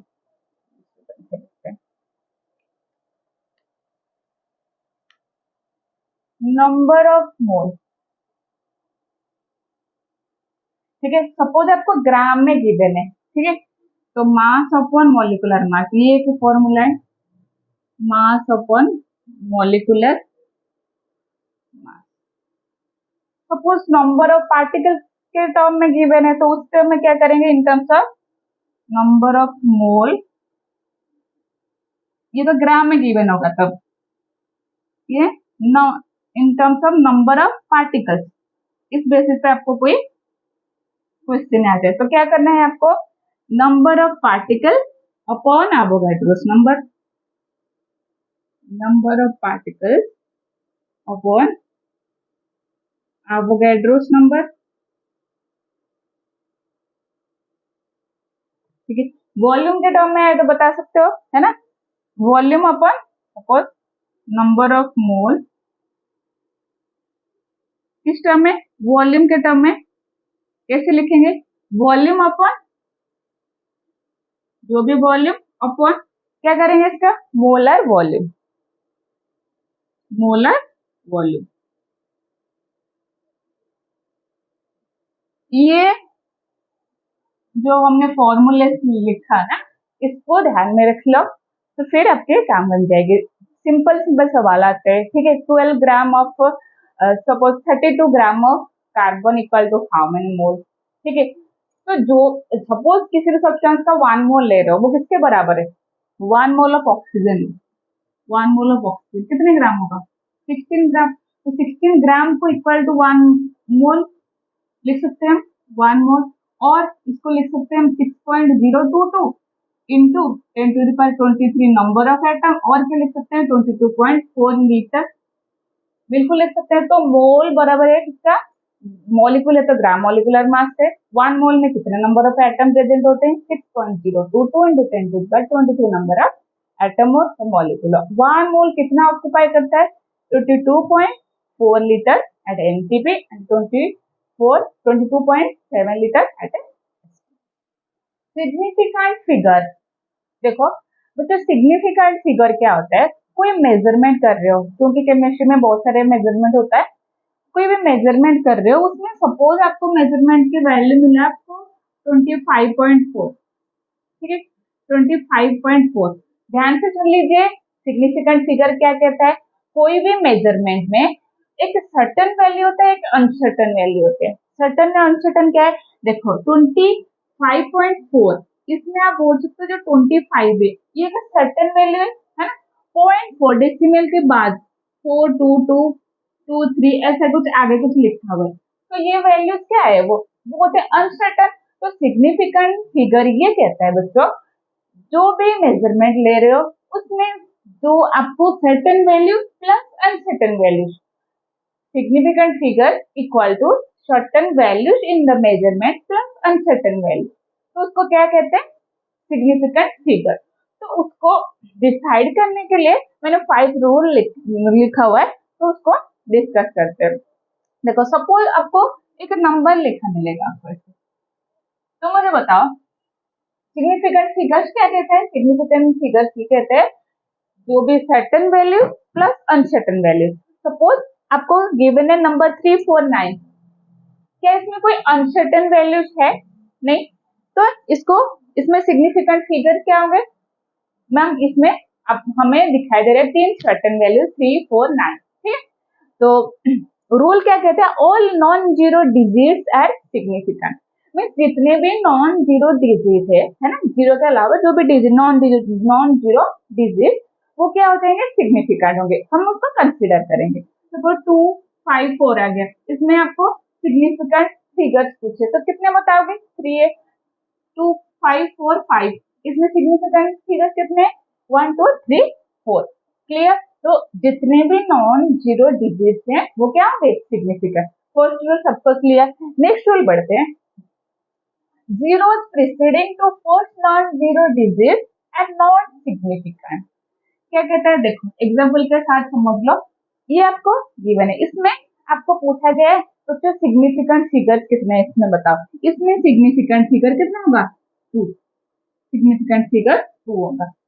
इससे पहले जितने भी जीरो है ना उसको हम कंसिडर नहीं करते, ठीक है। Zero preceding to non zero digit, तो वो क्या हो गया? नॉट सिग्निफिकेंट, तो इसी को ही कंसिडर करते हैं। क्लियर? तो इससे पहले जितने भी जो भी ये हमारे सिग्निफिकेंट फिगर है, उससे पहले जितने भी जीरो है उसको हम कंसिडर नहीं करते। सिंपल, समझ में आ गया? देखो जीरो मतलब ये जो था हमारा नॉन जीरो डिजिट, ध्यान से सुन लीजिए, नॉन जीरो डिजिट से पहले जीरो आ गया मतलब उसको कंसिडर नहीं करते। सपोज आपको जीरो गिवन है नॉन जीरो डिजिट के बीच में, पहले नहीं, नॉन जीरो डिजिट 3 और 9 इसके बीच में जीरो प्रेजेंट है, तो तभी जाके हम उसको क्या करें? कंसिडर करेंगे। वही लिखा गया, zeros between two non zero digit and significant. तो जीरोस बिटवीन, देखो कितने जीरो है? 3, ये तो सिग्निफिकेंट हो गए ना, ये सिग्निफिकेंट हो गए, तो 3 + 2 इसमें 5 है। क्लियर सभी को? नेक्स्ट रूल क्या कहता है? zeros at the right or end of the number are significant provided they are the right side of decimal point। क्या कहता है? सपोज डेसिमल के बाद एंड में क्या है? जीरो आ रहा है, ये तो था पहले से ही, ध्यान से ये और ये रूल में कंफ्यूज ना हो, ठीक है। ये क्या था? ये पहले से ही जीरो था, है ना, नंबर से पहले। सपोज कोई नंबर लिख रहे हैं हम, उसका एंड में जीरो है और उसमें डेसिमल है ना, डेसिमल के बाद जीरो होगा तो उसको हम कंसिडर करेंगे, डेसिमल के बाद जीरो होगा था तब जाकर हम उसको कंसिडर करेंगे। सपोज 2.0 तब जाके हम उसको कंसिडर करेंगे, ठीक है। बस ये गिवन होगा 2.05 कर सकते हैं क्योंकि ये तो वही रूल में आ गया ना, नॉन जीरो डिजिट के बीच में जीरो तब तक कंसिडर करेंगे। ये एंड में प्रेजेंट है, राइट है, राइट और end of the number significant provided there at the right side of the decimal. इस जीरो को कब कंसिडर करेंगे, एंड में हो या फिर वो डेसिमल के राइट साइड में हो, डेसिमल के राइट साइड में हो तो तभी कंसिडर करेंगे, इस साइड होता तो नहीं करते। जैसे फर्स्ट एग्जांपल था हमारा 0.045। क्लियर ये कंसेप्ट? देखो सपोज ये लिखा गया, आपको इसमें पूछा गया आप बताओ इसमें सिग्निफिकेंट फिगर्स कितने होंगे, मुझे बताओ। ये तो नॉन जीरो, इसको तो कंसिडर करेंगे, ये सर्टेन है, इसको कंसिडर करेंगे। तो क्या ये जो दोनों जीरो है ना, ये दो जीरो को हम कंसिडर करेंगे? सोचो। नहीं मैम, क्योंकि एक तो रूल है जीरो को कब कंसिडर करेंगे, जब नॉन जीरो डिजिट के बीच में प्रेजेंट हो तभी कंसिडर करेंगे। और कौन सी कंडीशन में कंसिडर करेंगे, वो एंड में प्रेजेंट हो और आफ्टर डेसिमल, है ना, डेसिमल के राइट साइड में प्रेजेंट हो तब कंसिडर करेंगे। क्या इसमें डेसिमल प्रेजेंट है? नहीं है ना, तो एंड में प्रेजेंट है पर उसके लिए कंडीशन क्या है, पहले क्या होना चाहिए, एक डेसिमल होना चाहिए, मीन डेसिमल का राइट साइड में जीरो प्रेजेंट होगा उसको हम कंसिडर करेंगे, या फिर तो नॉन जीरो डिजिट के बीच में प्रेजेंट होगा तभी जाके हम उसको कंसिडर करेंगे। देखो और कुछ रूल पढ़ते हैं। अगर आपको कोई भी नंबर साइंटिफिक नोटेशन में गिवन है, जैसे इस फॉर्मेट में n into 10⁻n, 2 into 10⁵, 6 into 10⁹, इस फॉर्मेट में गिवन है तो उसके सिग्निफिकेंट फिगर कैसे निकालेंगे, ये रूल कहता है। देखो if A number is represented in scientific notation इस फॉर्मेट में हो तो the number of significant figure is n is the number of significant figure in n into 10⁻n। Simply क्या है, आपको इस साइंटिफिक नोटेशन फॉर्मेट में गिवन होगा, मीन्स ये होल नंबर के लिए, ये जो नंबर है उसके लिए साइंटिफिक जो सिग्निफिकेंट फिगर इसको लेके कंसिडर करेंगे, सिर्फ यही पार्ट को लेके हम एन पार्ट को लेके कंसिडर करेंगे, चाहे ये 10⁻ कितना भी गिवन हो, इससे हमें कोई लेना देना है ही नहीं, ठीक है।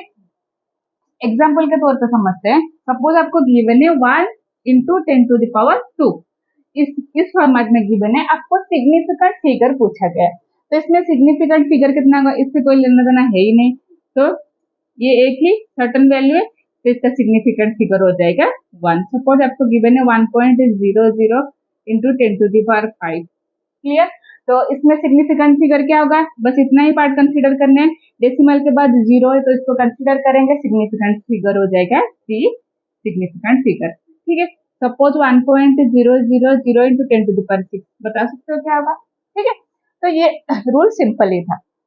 देखो सपोज आपको एडिशन, सब्सट्रैक्शन या फिर मल्टीप्लीकेशन एंड डिवीजन में पूछा गया सिग्निफिकेंट फिगर, जैसे ये एक एडिशन है तो इसमें कुछ नहीं, सिंपल जैसे आप ऐड करते हो वैसे ही ऐड करना है। सिग्निफिकेंट फिगर के लिए क्या करना है, एक बार ऐड करके देखते हैं, 2 4 + 3 7 1, ठीक है, 5, ठीक है। तो इस केस में ये हमारा एडिशन के बाद आ गया, एडिशन सिंपल जैसे एडिशन, सब्सट्रैक्शन या फिर डिवीजन, मल्टीप्लिकेशन करते हो वैसे ही करना है, पर इसमें क्या करना है, ये करने के बाद आपको इसको राउंड ऑफ करना है, राउंड ऑफ करना है, तब जाके आपकी क्या आ जाए, सिग्निफिकेंट फिगर। इसका सिग्निफिकेंट फिगर आएगा, देखो इसको राउंड ऑफ करके हम निकाल सकते हैं 335.2। तो मैम कैसे किया मैंने ये राउंड ऑफ, राउंड ऑफ के लिए कुछ रूल्स देखो, आसान है वैसे, बस वो रूल्स आपको दिमाग में होने चाहिए।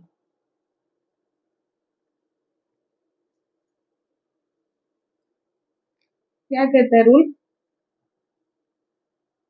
फर्स्ट रूल कहता है if the right most digit, if the rightmost digit to be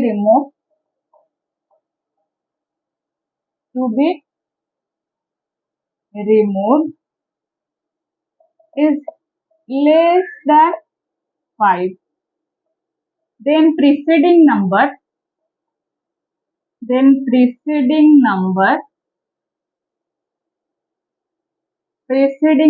remain as it is.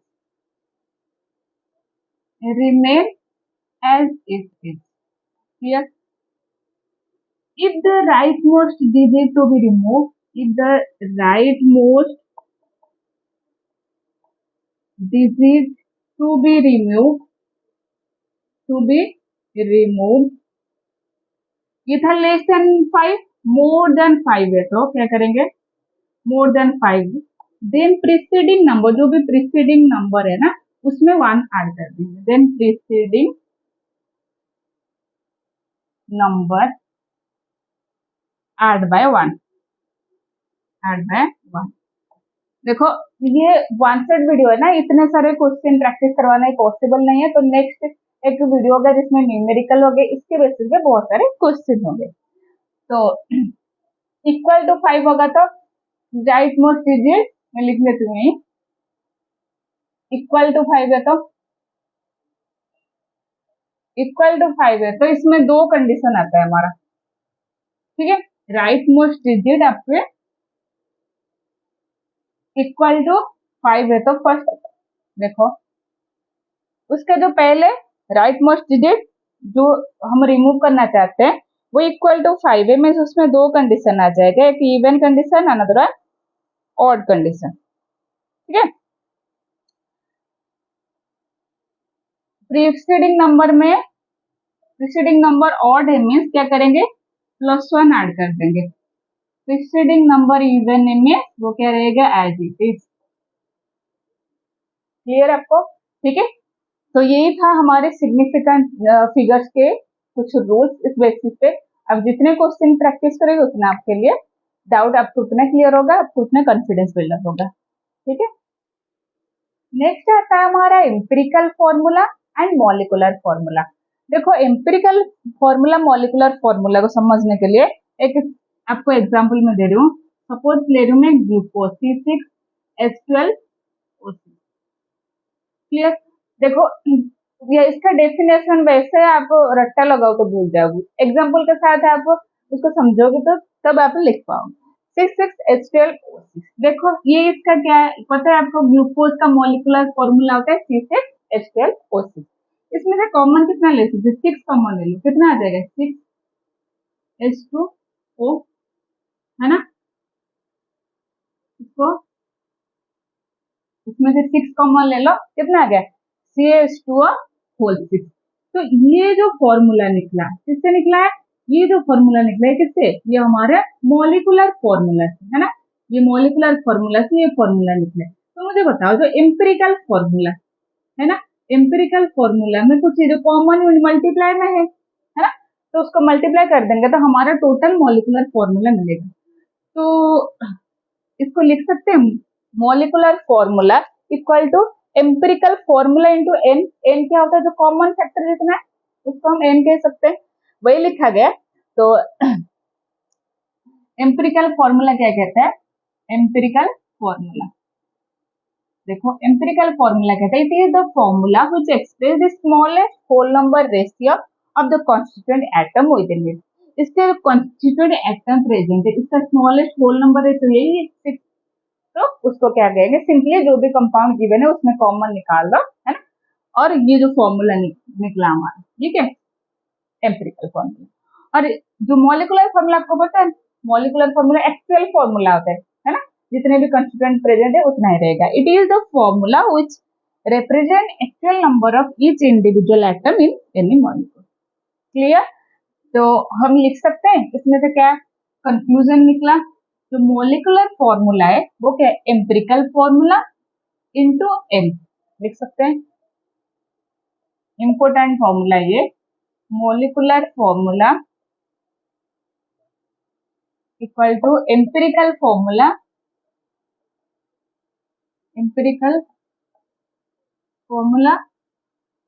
Into n, clear. Expressing concentration of solution,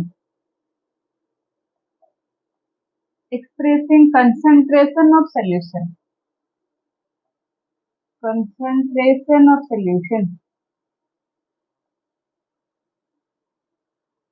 expressing concentration of solution। देखो कंसेंट्रेशन वर्ड का क्या मीनिंग है, देखो गाढ़ापन बोलते हैं। Suppose एक ग्लास वाटर में आप क्या ऐड कर रहे हो, 2 टेबलस्पून शुगर ऐड कर रहे हो, ठीक है। अनदर 1 ग्लास ऑफ वाटर में आप 5 टेबलस्पून शुगर ऐड कर रहे हो। मुझे बताओ किसमें कंसेंट्रेशन ज्यादा होगा, जिसमें 5 टेबलस्पून शुगर ऐड है ना। मीन्स जहाँ अमाउंट ऑफ सॉल्यूट ज्यादा है वो मोर कंसेंट्रेटेड। जब 5 टेबलस्पून शुगर था इन कंपेरिजन टू 2 टेबलस्पून, तो वो मोर कंसेंट्रेटेड। तो कंसेंट्रेशन टर्म को डिफाइन करने के लिए कुछ कंसेप्ट पढ़ते हैं। देखो सोल्यूशन का फॉर्म होगा, सोल्यूट प्लस सॉल्वेंट कंबाइन होके सोल्यूशन फॉर्म करते हैं। और सोल्यूट हमेशा माइनर क्वांटिटी में रहता है और माइनर क्वांटिटी में, और जो सॉल्वेंट होता है वो मेजर क्वांटिटी में। देखो उसको एक्सप्रेस करने के लिए कंसेंट्रेशन ऑफ सोल्यूशन को कुछ पॉइंट्स पढ़ते हैं। एक तो मास परसेंट, मास परसेंट ध्यान से समझ लो इस चीज को। मास परसेंट ये क्या कहता है, सपोज आप सोल्यूशन ले रहे हो, है ना, सोल्यूशन ले रहे हो, कितने ग्राम सोल्यूट ले रहे हो, है ना, कितने ग्राम सोल्यूट ले रहे हो और सॉल्वेंट कितना ले रहे हो। मास परसेंट में जैसे आप पेपर में कितने नंबर लेके आते हो, जो भी नंबर है उसको ऐड करते हैं, डिवाइडेड बाय टोटल जितने भी सब्जेक्ट है उसके मार्क्स इनटू 100% निकलता है। वैसे मास परसेंट कैसे निकालेंगे, जो भी सॉल्यूट ऐड करते हैं उसका परसेंटेज डिवाइडेड जो भी टोटल सोल्यूशन का जो भी होगा मास इनटू 100 करेंगे। देखो इसके लिए फॉर्मूला क्या हो जाएगा, mass of component, mass percentage के लिए, मास परसेंटेज के लिए हो जाएगा मास ऑफ कंपोनेंट जो भी हम ऐड करते हैं upon mass of solution, mass of solution into 100, solution into 100, क्योंकि ये क्या निकाल रहे हैं, मास परसेंट। तो दोनों का मास गिवन होगा, कंपोनेंट का एंड सोल्यूशन का, तो परसेंटेज निकाल सकते हो, ठीक है।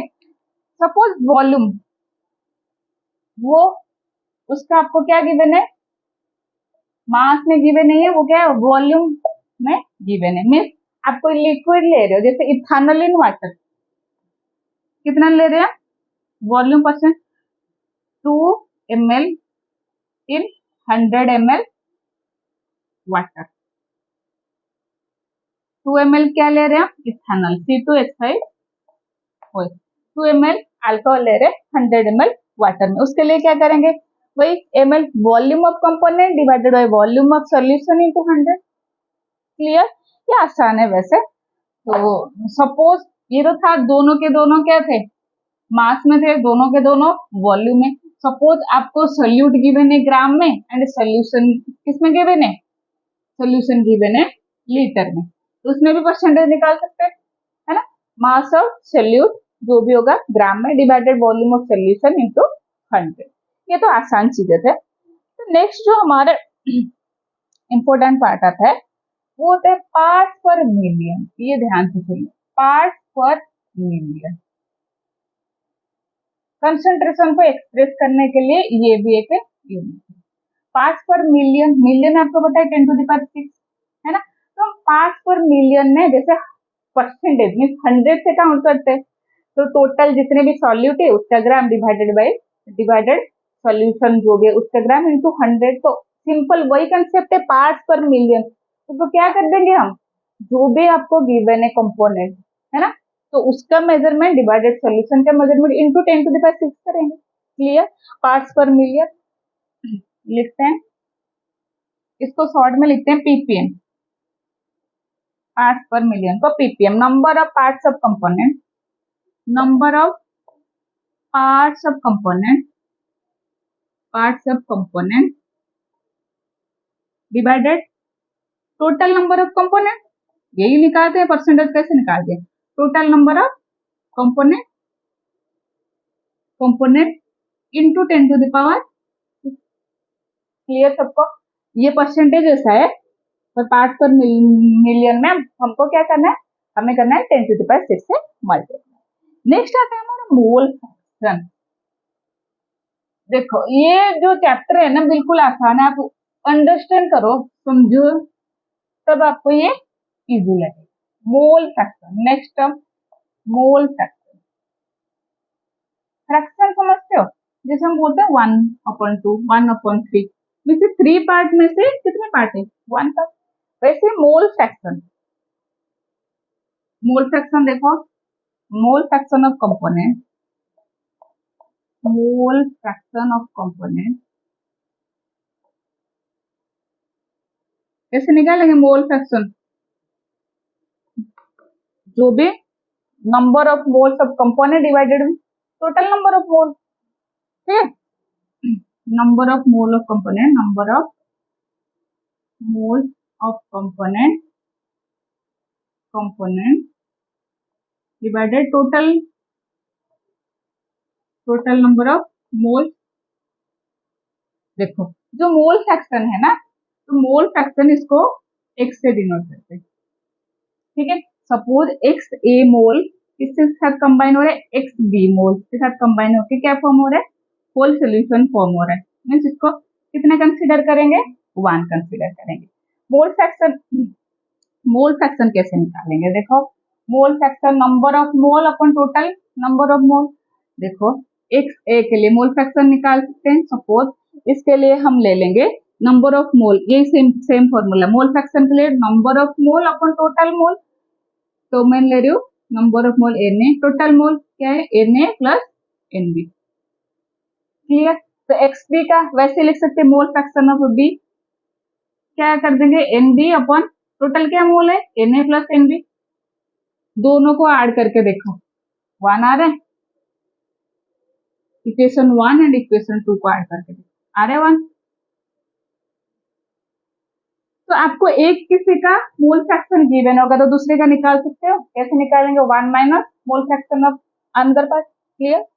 ये था हमारा मोल फ्रैक्शन। नेक्स्ट आता है हमारा जो अब लैब में यूज करोगे, मोलारिटी, मोलालिटी, ठीक है, वो देखते हैं क्या होता है। फर्स्ट है हमारा, देखो इसको कंपेयर करके पढ़ेंगे तभी आपको समझ में आएगा। Molarity another one molality. Concentration term को एक्सप्रेस करने के लिए ये दो कंडीशन, मोलारिटी एंड मोलालिटी। देखो मोलालिटी इसमें क्या है, लीटर है, आपको क्या लग रहा है सोल्यूशन कितने होना चाहिए, लीटर में, पर वैसा नहीं होता है, इतना ही दिमाग में बैठा लो, ठीक है। मोलालिटी में कौन सी वर्ड है, लीटर है, सोल्यूशन आपको क्या लग रहा है सोल्यूशन कितने होना चाहिए, लीटर में, वैसा नहीं होता है, मोलारिटी में होता है, ठीक है। मोलारिटी में हम सोल्यूशन लेते हैं लीटर में, मोलालिटी में जो सोल्यूशन लेते हैं हम केजी में, ठीक है। इसमें हो जाएगा नंबर ऑफ, इसका formula number of moles of solute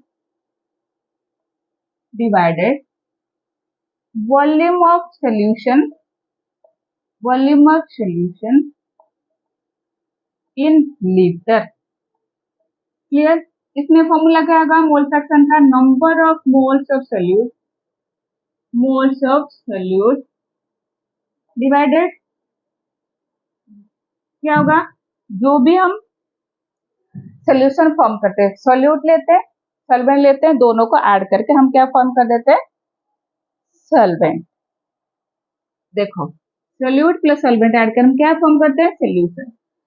काफी बार बच्चे क्या कंफ्यूज हो जाते हैं, जैसे हमेशा हम फॉर्मूला पढ़ के number of solute divided number of solute upon volume of solution, या फिर सोल्यूट का कितने ग्राम ले रहे हो, सोल्यूशन का कितने ग्राम ले रहे हो। यहाँ नीचे सोल्यूशन नहीं होगा, यहाँ पर सॉल्वेंट, ठीक है, यहाँ पर सॉल्वेंट, ये ध्यान में रखना, weight of solvent in KG, और ग्राम में भी ले सकते हो, क्लियर। तो मोलालिटी में लीटर नहीं होता है, मोलारिटी में होता है लीटर, क्लियर। तो इसके लिए क्या formula, number of moles of solute upon volume of solution in litre. Suppose आपको गिवन है 2 ग्राम NaOH ऐड कर रहे हैं 2 लीटर वाटर में, ठीक है। तो आप मोलारिटी निकाल सकते हो फॉर्मूले से, वैसे ही आपको number of moles of solute given होगा और सॉल्वेंट कितने ग्राम का है वो गिवन होगा, तो निकाल सकते हो। ठीक है, ये बेसिक बेसिक चीजें था। एक लास्ट कंसेप्ट रहता है हमारा, एक तो limiting reagent, another one access reagent. Limiting reagent, another one access reagent. क्या कहते हैं, जो कंप्लीटली, देखो रिएक्टेंट कंबाइन होके क्या फॉर्म करते हैं, रिएक्टेंट कंबाइन होके हमारा फॉर्म करते हैं, रिएक्टेंट कंबाइन होके फॉर्म करते हैं प्रोडक्ट।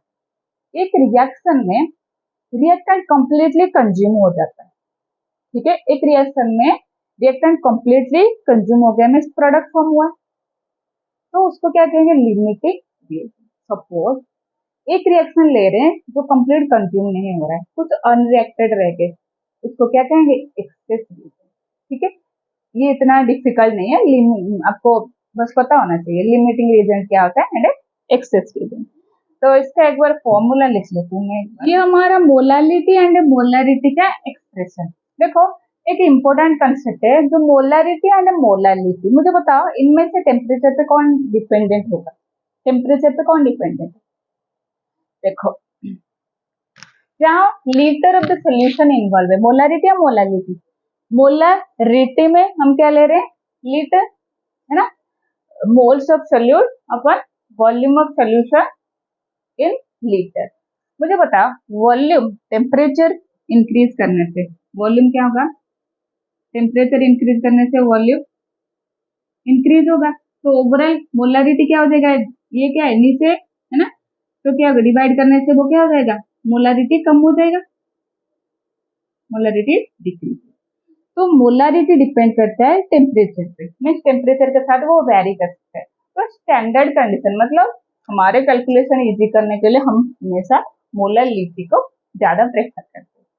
ठीक है, तो आपको क्या करना है, ये वांछित वीडियो को रिवाइज करनी है, इसके बाद में हर कोई कंसेप्ट पे, ये जितने भी हमने कंसेप्ट पढ़ा है उसके रिगार्डिंग जितने भी क्वेश्चन है वो सब प्रैक्टिस करेंगे। ओके।